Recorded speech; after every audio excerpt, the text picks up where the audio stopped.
बेहद के, बेहद की, परम परम परम महाशांति है, महाशांति है, महाशांति है।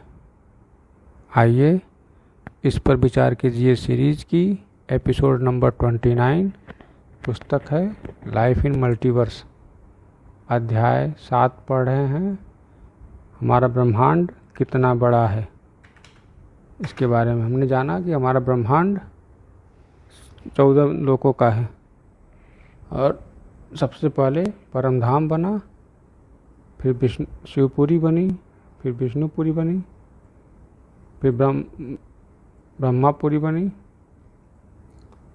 फिर नीचे के और लोग बनते गए क्योंकि वे बहुत ज़्यादा ही संकल्प इच्छाएं प्रकट होने लगी। तो नीचे के 7 लोग भी बनते गए, अतल वितल सुतल तलातल महातल असातल। ठीक है, और 55 करोड़ नरक भी बने। ठीक है, आगे पढ़ते हैं। हर यूनिवर्स में असंख्य गैलेक्सी है और हर गैलेक्सी में सोलर सिस्टम है और यह हर सोलर सिस्टम में निराकारी है। अच्छा, आकारी और साकारी दुनिया होती है। हर यूनिवर्स में असंख्य गैलेक्सी है, हर गैलेक्सी में असंख्य सोलर सिस्टम है और हर सोलर सिस्टम में निराकारी, आकारी और साकारी दुनिया है। वाह, निराकारी, आकारी और साकारी दुनिया है। जैसे हमने बताया, हर ब्रह्मांड सोलर सिस्टम का रचयिता शिव होता है। ठीक है, हर ब्रह्मांड के प्रलय का समय भी अलग अलग होता है। जब शिव में ब्रह्मांड चलाने की शक्ति नहीं रहती, तब शिव महाकाल प्रलय कर में काल अग्नि पैदा करता है और अपनी इस सृष्टि का विसर्जन कर देता है। काल अग्नि से सृष्टि का विसर्जन कर देता है। हर यूनिवर्स में असंख्य गैलेक्सियां हैं और हर गैलेक्सियों में सोलर सिस्टम है और यह सोलर सिस्टम में निराकारी, आकारी और साकारी दुनिया होती है। दोबारा आ गया। ठीक है, शिव अपने रचयिता यानी महाशिव जो गैलेक्सी के रचयिता हैं, उनसे शक्ति या परम लाइट लेकर पुनः सृष्टि का सृजन करते हैं। मतलब जब एक बार विसर्जन कर दिए तो फिर पावर ख़त्म और चले गए महाशिव के पास, अपने रचयिता के पास। पावर लिए, फिर आए, फिर जगह देखा, वहाँ बना दिए एक सोलर सिस्टम। जब शिव बहुत गिर जाते हैं तो महाशिव नए शिव को ब्रह्मांड चलाने के लिए नियुक्त कर देते हैं। कभी ऐसा भी होता होगा कि अभी ब्रह्मांड चलने का समय है लेकिन शिव गिर गए नीचे, तो उनकी जगह पे नए शिव महाशिव भेज देते हैं, ये चलाओ, इसका चल रहा है अभी। तो यहाँ हमने एक ब्रह्मांड की बात की, जैसे अनंतानंद ब्रह्मांड है, बिल्कुल बात हो चुकी है। हमारे शास्त्रों में इनका उल्लेख है। अनंतानंद ब्रह्मांड बनते और बिगड़ते हैं। शास्त्रों में उल्लेख है कि इनका अनंत ब्रह्मांड बनते और बिगड़ते हैं। वाह, ये तो थी अध्याय 7। ब्रह्मांड कैसे बनता है, कितना बड़ा है, कौन बनाता है, इसके बारे में था। अब अध्याय 8, आत्माओं के लोक और तारों के बीच की यात्रा। वाह, टाइटल तो अच्छा है। पहले देवता मनुष्य का रूप धारण करके ऊपर के लोकों से धरती पर आया करते थे। अच्छा, पहले देवता मनुष्यों का रूप धारण करके ऊपर के लोक से धरती पर आया करते थे। वाह, वो 3 तत्वों वाले शरीर से 5 तत्वों का शरीर धारण कर लेते थे और उन्हें जन्म नहीं लेना पड़ता था। वाह, ऑटोमेटिक धारण कर लेते थे। हमारे शास्त्रों में इसका प्रमाण देती हुई कई घटनाएं हैं।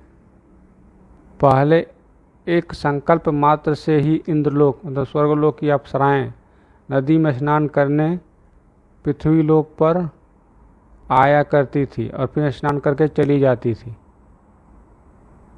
वाह। हम सभी जानते हैं कि नारद मुनि भी पूरे ब्रह्मांड में विचरण करते रहते हैं। बिल्कुल, एक पल में अलग अलग लोकों में चले जाते हैं। एक पल में विष्णुपुरी, ब्रह्मापुरी और पृथ्वी लोक, पाताल लोक सभी जगह व्यक्त से अव्यक्त होकर जा सकते थे। हाँ, बिल्कुल ऐसा सुना है। नारद जी परम धाम नहीं जा सकते थे क्योंकि परम धाम जाने की अवस्था निराकारी होनी चाहिए। बाकी 14 लोक में घूम लेते हैं लेकिन परम धाम नहीं जा सकते क्योंकि निराकारी नहीं थी, अवस्था नहीं थी। वाह। ऐसे कई वृत्तांत हुए हैं जिसमें राजा बलि के अहंकार और सत्ता को खत्म करने के लिए भगवान विष्णु जी ने एक छोटे से ब्राह्मण का रूप लिया था। इस प्रकार और भी कई देवता हुए हैं। ब्राह्मण का रूप कैसे लिए थे? वामन अवतार। ऑटोमेटिक कि गर्भ से आए थे? नहीं ना। देवता अपने दिव्य विमानों से एक लोक से दूसरे लोक में विचरण किया करते थे। दिव्य विमान से। वाह। एक लोक से दूसरे लोक, एक आयाम से दूसरा आयाम। वाह। पहले देवताओं के पास परम तत्वों से बने वाहन थे, जैसे कि विष्णु जी के पास गरुड़ आकार का विमान था। गरुड़ आकार का? ब्रह्मलोक में ब्रह्मा जी हंस समान आकृति के विमान में पृथ्वी लोक में और दूसरे लोकों में आते जाते थे। त्रिलोकीनाथ रावण के पास तो वायु तत्व का पुष्प विमान था, सूक्ष्म विमान, जिससे रावण तीनों लोक में आता जाता था। ओह, तो ये बता रहे हैं कि गरुड़ जैसा विमान था और फिर ब्रह्मा जी के पास हंस जैसा आकृति वाला विमान था और रावण के पास तो पुष्पक विमान था जो कि वायु तत्व का सूक्ष्म विमान था, सूक्ष्म। वाह।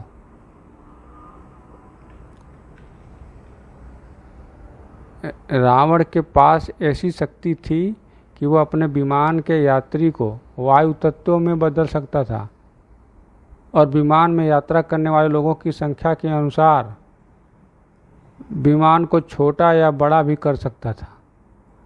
ये लो जी, ये तो चमत्कार हो गया कि जो बैठेगा उसमें वायु तत्व का हो जाएगा और वायु तत्व में जितने लोग बैठेंगे उसके अनुसार उसका जगह भी बन जाएगा। जितने लोग बैठेंगे उसके अनुसार जगह बनेगा। जिन लोगों के लिए जगह है उसके अनुसार नहीं बैठना है। वाह, क्या साइंस थी। विचार करने योग्य है। इस पर विचार कीजिए, वायु तत्व का विमान कैसे बना होगा और कैसे जितने लोग बैठने वाले हैं उतने के लिए जगह कैसे बन जाती। सिर्फ एक संकल्प करने से ऊर्जा उत्पन्न होती थी और उसी ऊर्जा से वायुमंडल में विमान प्रकट हो जाता था। यहाँ मिल गया, ऊर्जा उत्पन्न होती थी और उसी ऊर्जा से वायुमंडल में विमान प्रकट हो जाता था। संकल्प के ऊर्जा की तरंग है। संकल्प एक ऊर्जा की तरंग है। अच्छा, ये वायुमंडल के अणु परमाणु को नियंत्रित करके संकल्प के हिसाब से आकार देती है। ये वायुमंडल के अणु परमाणुओं को नियंत्रित करके संकल्प के हिसाब से आकार देती है।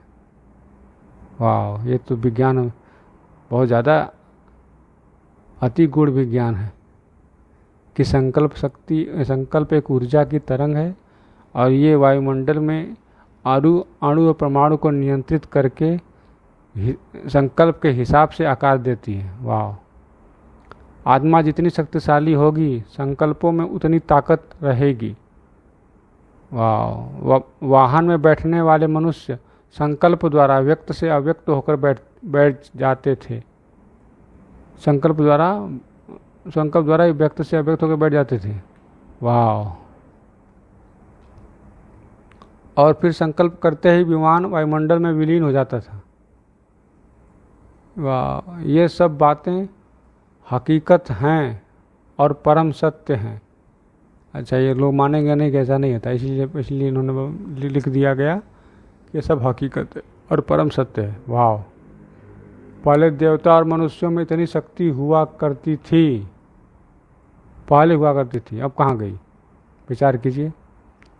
महाभारत काल भी वह काल था जब देवी देवताएं धरती पर विचरण किया करते थे और किसी खास मंत्र के आवाहन करने से वह प्रकट हो जाया करते थे। वाह, सही था।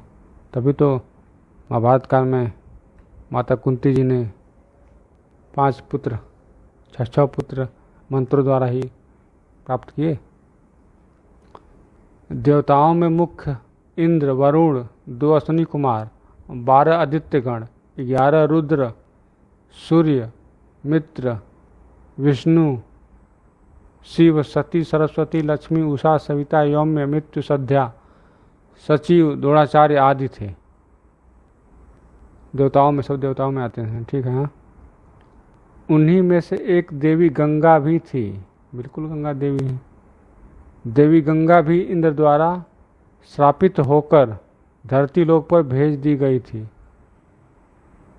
अच्छा, अपने अहंकार और पाप कर्म को चुकता करने के लिए देवी देवताओं को धरती लोक पर भेज दिया जाता था, जिससे वो धरती में दुख और पीड़ा को सहन करके अपने पाप खत्म कर सकें और पुनः देवलोक वापस जा सकें। वाह, कि देवी देवताओं को भी उनके अहंकार और पाप कर्म को चुकता करने के लिए वापस धरती पर भेज दिया जाता था। जो कर्म किए हैं, श्राप मिलता था, कर्म किए हैं भोगने के लिए आना पड़ता था देवी देवताओं को। वाह, जब देवी देवता धरती पर आते थे तब वो परम लाइट के गोले में आते थे, जिससे उन पर स्थूल तत्वों का असर न हो। परम लाइट के गोले में आते थे, मतलब जो आने वाले होते थे, जो घूमने आने वाले होते थे, वो परम लाइट के गोले में आते थे, उन पर स्थूल तत्वों का असर न हो। वाह, परम लाइट के गोले के कवच एंटी ग्रेविटी का काम करता था और सुरक्षा करता था। परम लाइट का गोला जो है वो एंटी ग्रेविटी का काम करता था और सुरक्षा भी करता था। वाह, कितना उन्नति विज्ञान थी। ठीक है, आगे का विज्ञान अगले एपिसोड में। तब तक के लिए बेहद की परम परम परम महाशांति है, महाशांति है, महाशांति है। बेहद की परम शांति सोचो, बोलो परम शांति। Join us daily for our morning live meditation, Monday to Saturday, 5:30 to 6:30 a.m. Join us daily for live meditation, 10 p.m. to 11 p.m. on YouTube Live. Subscribe now. Website www.paramshanti.org. Email us anant@paramshanti.org. Like, share, subscribe. Join today. बेहद की परम शांति सो